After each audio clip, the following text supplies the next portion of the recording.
Hey guys, welcome to back my channel. I am Priya. Today I am with class yes science and CRT book chapter 7, that is conservation of plants and animals. Let's break down this word. Conservation means होता है किसी चीज़ को किसी चीज़ से protect करना, and इसमें हम plant and animals को प्रोटेक्ट करना या कैसे प्रोटेक्ट किया जाता है उसके बारे में हम पढ़ेंगे. So let's start. Important term conservation means किसी चीज़ को किसी चीज़ से प्रोटेक्ट कैसे किया जाता है उसके बारे में हम कुछ इम्पॉर्टेंट टर्म पढ़ेंगे. So firstly we are discuss to about what is conservation definition. So conservation of plants and animals is the preservation and protection of animals, plant and their habitats.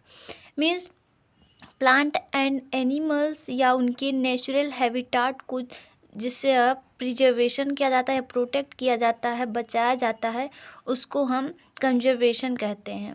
Means plant and animals को और उसके साथ साथ उनके natural habitat means जहाँ रहते हैं उस चीज़ को प्रिजर्वेशन किया जाता है, बचाया जाता है.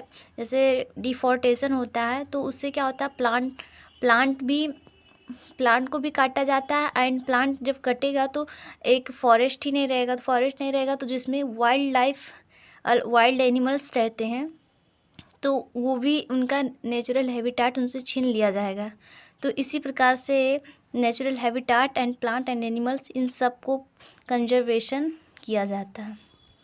And next point is it is the process of keeping and protecting something from damage. Means किसी चीज़ को किसी चीज़ से प्रोटेक्ट किया जाता है डैमेज होने से. जैसे एक फॉरेस्ट अगर कट होगा तो उसमें प्लांट डैमेज होगा, कि प्लांट भी डैमेज होगा, उधर उसका वाइल्ड एनिमल्स का नेचुरल हैबिटाट भी डैमेज होगा. तो ये भी डैमेज होगा तो उसको हमें प्रोटेक्ट करने के लिए कंजर्वेशन करना पड़ता है या करना चाहिए. So next important term is about biosphere. So biosphere is definition is biosphere is that part of the earth in which living organisms exist on which support lives. That mean हमारे अर्थ को जो support करता है, जिस पे मतलब कि life exist करती है, उसी को हम बायोस्फीयर बोलते हैं.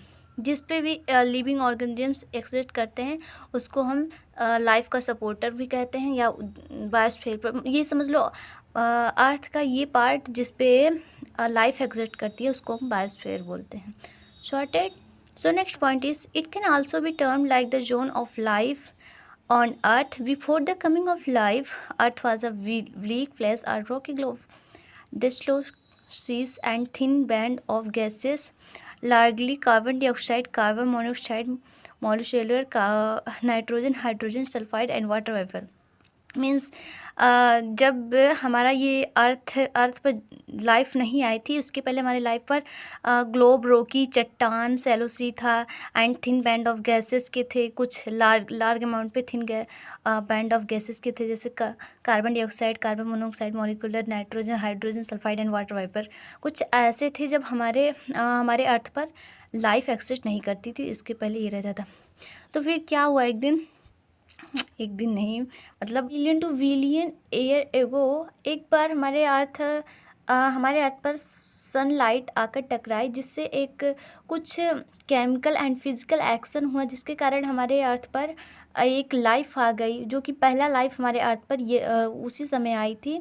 तो जो आई थी लाइफ हमारे यहाँ पर अर्थ पर, तो वो सनलाइट को ट्रैप कर कर एंड इन्वायरमेंट से जो सब कुछ ट्रैप कर कर वो अपना खाना एंड रिप्रोड्यूसन करने लगे, जिससे कि हमारा न्यू जनरेशन आगे बढ़ने लगा. लेकिन ये सब बात कहाँ पर हो रही थी, तो जियोस्फेयर के थिन आउटर लेयर में ये जो लाइफ आई थी हमारी पहली, वहीं पर आई थी. And move on next point. It was a hostel and Werner planet. पहले जिसको हम बंजर प्लेनेट बोलते हैं, पहले मतलब कि हर जगह पर अभी हम देखते हैं कि हर प्लेस पर एक ना एक बिल्डिंग सब कुछ दिखता है, कुछ बना फैक्ट्रीज एंड etc. बट पहले क्या था, एक बंजर प्लेनेट था. ना ही वहाँ पर फॉरेस्ट ही ज़्यादा दिखता था, ना ही कोई बिल्डिंग दिखता था. पहले इस तरह था. This strictly inorganic state of earth is called the geosphere. It consists of the water and the atmosphere, lithosphere, rock and soil, the hydrosphere, water and the atmosphere, air. Basically जिस पे अर्थ हमारा जो इनऑर्गेनिक स्टेट हमारे earth का जिस पे हम लोग रहते हैं उसको हम जियोस्फेयर बोलते हैं। अर्थ को एक दूसरा नाम भी हम दे सकते हैं कि उसको जियोस्फेयर, बिकॉज जिस पे लिविंग ऑर्गेनिजम्स एग्जिस्ट करते हैं उसी को हम जियोस्फेयर बोलते हैं। तो अर्थ का ऐसा कोई भी प्लेस नहीं है जहाँ पर लिविंग ऑर्गेनिजम्स एग्जिस्ट ना करें, तो इसीलिए हम उसको जियोस्फेयर या अर्थ दोनों भी बोल सकते हैं। और जियोस्फेयर किससे मिलकर बना है? लिथोस्फेयर, हाइड्रोस्फेयर एंड एटमॉस्फेयर से मिलकर बना है। बेसिकली हाइड्रोस्फेयर मीन्स होता है पानी या वाटर, चाहे सी का वाटर, चाहे लेक का, चाहे ओशियन का, कहीं का भी वाटर हो, बट हाइड्रोस्फेयर में सभी प्लेस का वाटर। एंड लिथोस्फेयर मीन्स होता है रॉक एंड चट्टान, सॉयल, मिट्टी लिथोस्फेयर में आते हैं। एंड एटमॉस्फेयर में तो air is the mixture of gas. So geosphere three sphere से कॉन्सिस्ट होकर बना है, लिथोस्फेयर, एटमॉस्फेयर एंड हाइड्रोस्फेयर, जिसको जियोस्फेयर एक नाम दे दिया गया, जो कि इन तीनों के कॉन्सिस्ट से बना है और इसको हम अर्थ भी बोल सकते हैं। Move on next point. Biosphere include land surface of earth, atmosphere of the earth as well as water bodies on earth like river, pond, lake and ocean. Biosphere में क्या इंक्लूड करता है? अर्थ है। अर्थ को समझ लो कि जो लैंड सरफेस है अर्थ का उसको हम हाइड्रोस्फीयर, लिथोस्फीयर बोलते हैं, जिसमें अर्थ का एयर पार्ट है उसको एटमॉस्फेयर बोलते हैं, एंड वाटर बॉडी जो है उसको हम हाइड्रोस्फीयर बोलते हैं। और इन सब के कॉम्बिनेशन से हमारा बायोस्फीयर बना है, जो कि अर्थ भी इसको बोल सकते हैं। ये मतलब एक सिंपल डिफिनीसन हो सकता है कि जिस पर लाइफ एक्सिस्ट करता है, या हमारे अर्थ के हमारे बायोस्फीयर का वो पार्ट जिस पे मतलब अर्थ का वो पार्ट जिस पे लिविंग ऑर्गेनिजम्स एक्सिस्ट करता है उसको हम बायोस्फीयर बोलते हैं। एंड जियोस्फीयर क्या होता है? 3 स्पेयर से कॉन्सिस्ट होकर बना है, लिथोस्फीयर, हाइड्रोस्फीयर एंड एटमॉस्फेयर से। तो जियोस्फीयर भी वही है। हमारे वाटर में भी water and air and soil, इन तीनों में ही लिविंग ऑर्गेनिजम्स पाए जाते हैं। हमारे वाटर में एक्वाटिक प्लांट हो जाते हैं, हमारे एयर में बहुत सारे इंसेक्ट रहते हैं, एंड सॉइल में अर्थवर्म, बहुत सारे as means living organisms lithosphere, hydrosphere and atmosphere में एक्सिस्ट करते हैं। तो इन तीनों के कॉन्सिस्ट से जियोस्फीयर बना। तो जियोस्फीयर में तो सब हम एनिमल्स एंड प्लांट भी एक्सिस्ट करते हैं, तो इसीलिए कहा जा सकता है कि जो बायोस्फीयर है, जियोस्फीयर है, ये सब को हम अर्थ बोल सकते हैं, बिकॉज अर्थ ये सब एक पार्ट है हमारे अर्थ का ही। So move on next page.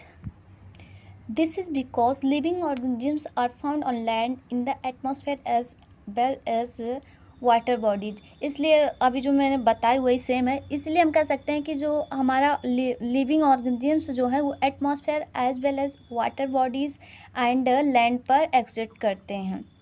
सो ये कुछ ऐसा डायग्राम है हमारे जियोस्फीयर का, बायोस्फीयर का। देखो ये हम इकोसिस्टम भी बोलते हैं, हम अपने जियोस्फीयर को। तो ये हमारा इकोसिस्टम है जो कि एटमॉस्फेयर, लिथोस्फीयर एंड हाइड्रोस्फीयर के कॉन्सिस्ट से बना है। एंड हाइड्रोस्फीयर जिसमें वाटर है, एटमॉस्फेयर ये एयर है, लिथोस्फीयर जिस पे लैंड है।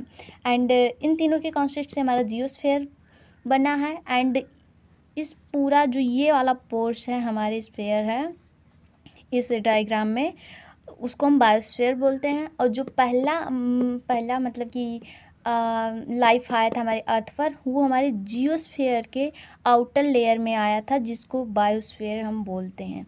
सो इन सब के कॉन्सिस्ट से एक बायोस्फीयर बन जाता है। So I hope that's all clear about biosphere.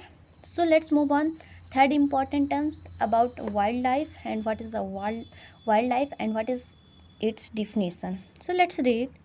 Wildlife means all the animals and plants which are found naturally in forest and other natural habitats. Means wild life एक basic example है wild life का। Wild life में plants and animals दोनों आते हैं and birds भी आती हैं। तो जो नेचुरली ग्रो हो जाए, जैसे फॉर एग्जांपल जब हम फार्मर क्या करते हैं कि अ, आप क्लास फर्स्ट में इसी बुक में पढ़े होंगे कि जब क्रॉप क्रॉप का प्रोड्यूसन कराया जाता है तो उसमें एक स्टेप आता है, एग्रीकल्चर प्रैक्टिस में एक स्टेप आता है बीडिंग। बीडिंग मीन्स जो कि एक नेचुरली कोई प्लांट ग्रो हो जाए, जिसको फार्मर के द्वारा ग्रो नहीं करवाया जाए, नेचुरली ग्रो हो जाए, हमारे प्लांट के बीच में हो जाता है। फिर हार्वेस्टिंग का प्रोसेस होता है, जिससे कि उसको एक टूल के हेल्प से निकाला जाता है उस पौधों को। तो वो हमारा वाइल्ड लाइफ प्लांट हो गया, बिकॉज उसको हमारे फार्मर ग्रो नहीं करवाते हैं, वो खुद से ग्रो हो जाता है। वाइल्ड लाइफ एनिमल्स उसे कहते हैं जो डोमेस्टिक ना हो। क्या जो लायन एंड लेपर्ड्स हैं, या क्या ये हमारे घरों में हमारे टॉमी के साथ रहते हैं? क्या ये जैसे कि डॉग क्या है कि एक डोमेस्टिक है, एनिमल्स हैं, बट लायन एंड लेपर्ड्स भी क्या डोमेस्टिक एनिमल्स हैं? नहीं। तो इनको हम, जो डोमेस्टिक ना हो उनको हम वाइल्ड एनिमल्स नेम दे देते हैं।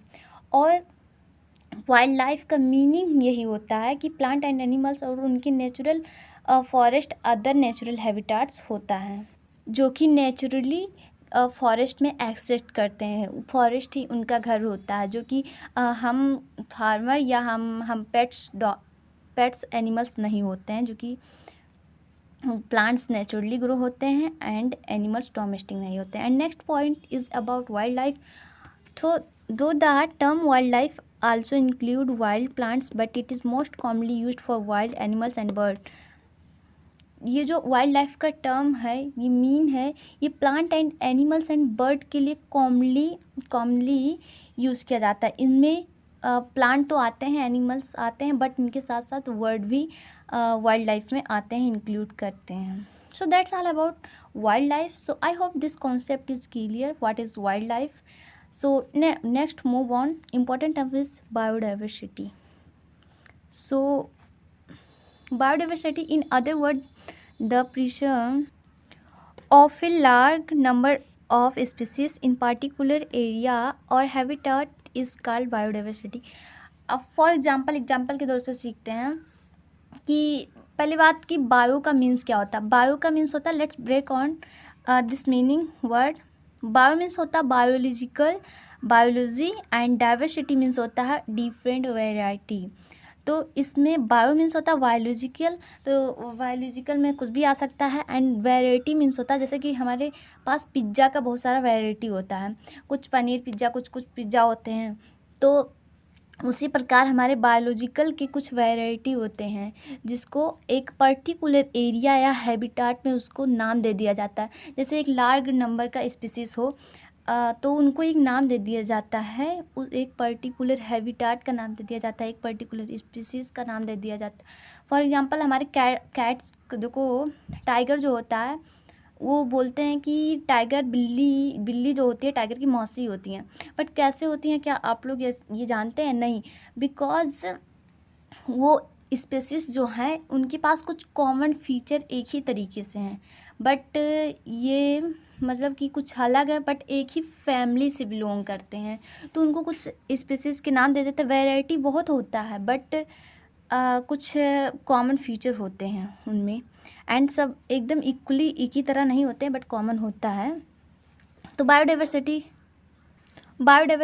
का तो ये एक बेसिक डिफिनीसन हो सकता है. तो ये एक बेसिक डिफिनीसन है कि जो लार्ज नंबर के स्पीसीज हैं उनको एक पर्टिकुलर एरिया में जो उनका हैबिटाट है उसमें वो रहें. जैसे कि हम सबके एरिया के, जैसे कि एमपी में पचमढ़ी बायोस्फीयर रिजर्व के कुछ अलग ही प्लांट होते हैं, कुछ अलग प्रकार के ही एनिमल्स होते हैं, जो कि ओनली उसी पर्टिकुलर एरिया में बिलोंग करते हैं.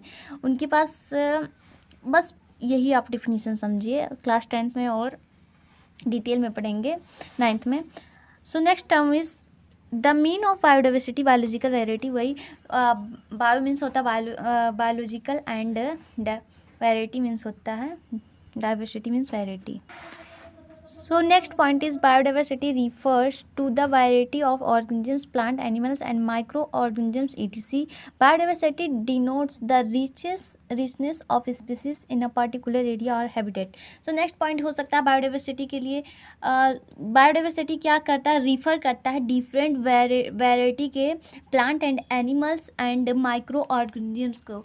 Microorganisms में जैसे बैक्टीरिया, फंगस, ये सब इनके पास अलग अलग उनके वैरायटी होते हैं, बट इनको इनकी फीचर के हिसाब से, जिस प्रकार से इनका शेप होता है या कुछ भी होता है, उसके हिसाब से इनको एक कॉमन वैरायटी में डिवाइड कर दिया जाता है. इसी प्रकार biodiversity refer variety plants and animals organisms. Okay, so biodiversity denote क्या करता है, एक पर्टिकुलर एरिया या हैबिटाट को क्या डिनोट करता है. बायोडाइवर्सिटी क्या डिनोट करता है, एक पर्टिकुलर एरिया एंड हैबिटाट को, and found in particular area habitat. और ओनली ये जो plant, animals and micro organisms है उस पर्टिकुलर एरिया में ही मतलब मिलेंगे आपको, या हैबिटेट उनका एक पर्टिकुलर होगा.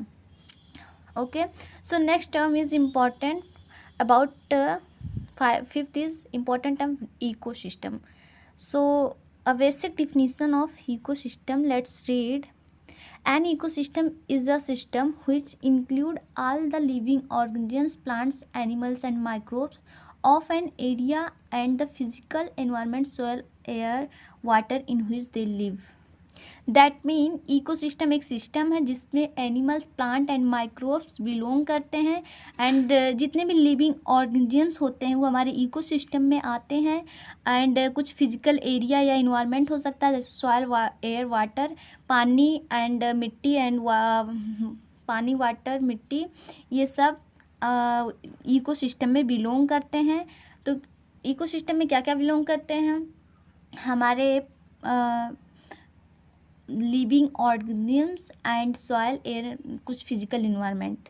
सो next point is about ecosystem. An ecosystem is a self sustaining unit of living organisms and non-living environment needly only in input of sunlight energy for its functioning. Ecosystem को उसके unit के हिसाब से, मतलब living organisms and non living environment दोनों belong करते हैं हमारे इकोसिस्टम में, और इनको इनपुट ये नीडिंग होता है, ज़रूरी होता है, इन तीनों को ही सनलाइट को इनपुट करते हैं, इनका फंक्शन ही यही होता है.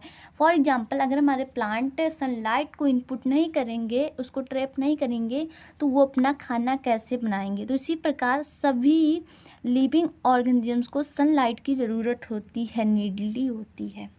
So let's see, have a look. Ecosystem, and ecosystem is two type, biotic components and abiotic components. So ecosystem two types के होते हैं, biotic and abiotic. And biotic 3 प्रकार के होते हैं, producer, consumer and decomposer. And consumer 3 types के होते हैं, primary consumer, secondary consumer and tertiary consumer. And abiotic में क्या क्या आते हैं, air, water, wind, soil, temperature, rainfall, ये सब अबायोटिक में आते हैं. तो इकोसिस्टम जिसमें हमारे living organisms and environment, non living not physical environment belong करते हैं, उसको इकोसिस्टम बोलते हैं. इकोसिस्टम 2 प्रकार से होते हैं, बायोटिक एंड अबायोटिक. अबायोटिक में air, water, wind, soil and naturally environment में हमारे जितने चीज़ होते हैं वो हमारे अबायोटिक में बिलोंग करते हैं. एंड बायोटिक क्या होते हैं, जो कि प्रोड्यूसर, कंज्यूमर एंड डीकम्पोजर, ये 3 प्रकार के होते हैं. कंज्यूमर 3 प्रकार के होते हैं, प्राइमरी, सेकेंडरी एंड टेरिटरी. सो एक एग्जांपल के साथ करते हैं. प्रोड्यूसर कौन हो गया, हमारा ट्री हो गया. कंज्यूमर कौन हो गया, हम लिविंग ऑर्गेनिजम्स होंगे. एंड डीकम्पोजर कौन हो गया, हमारे माइक्रोब्स, डीकम्पोजर माइक्रो ऑर्गेनिजम्स होंगे. अब प्राइमरी कंज्यूमर्स कौन हो गया, for example grasshopper. And secondary frog. And tertiary consumer कौन हो गया, फॉर एग्जांपल स्नेक. सो ये that's all about ecosystem. So let's move on next page. So next point is about ecosystem. The structure of an ecosystem is characterized by the organism of by both biotic and abiotic components. हमारे ecosystem में जितने भी characters हैं, organisms हैं, वो हमारे biotic and abiotic दोनों में बिलोंग करते हैं. This include the distribution of energy is environment. It is also include the climate condition prevailing in the particular environments. And ये डिस्ट्रीब्यूशन करते हैं एनर्जी हमारे इन्वायरमेंट को, और क्लाइमेटिक जैसे कि बरसात हो, क्लाइमेटिक कंडीशन को भी ये पर्टिकुलर इन्वायरमेंट में प्रिजर्विंग करते हैं. The structure of ecosystem can be split into two main components जो हम पढ़ चुके हैं. इकोसिस्टम टू कंपोनेंट्स में होते हैं, biotic and abiotic. So that's all about important terms. And आज का वीडियो यहीं एंड होता है. And I will come with a new topic, that is deforestation and its gas. Till then, keep learning. Bye bye.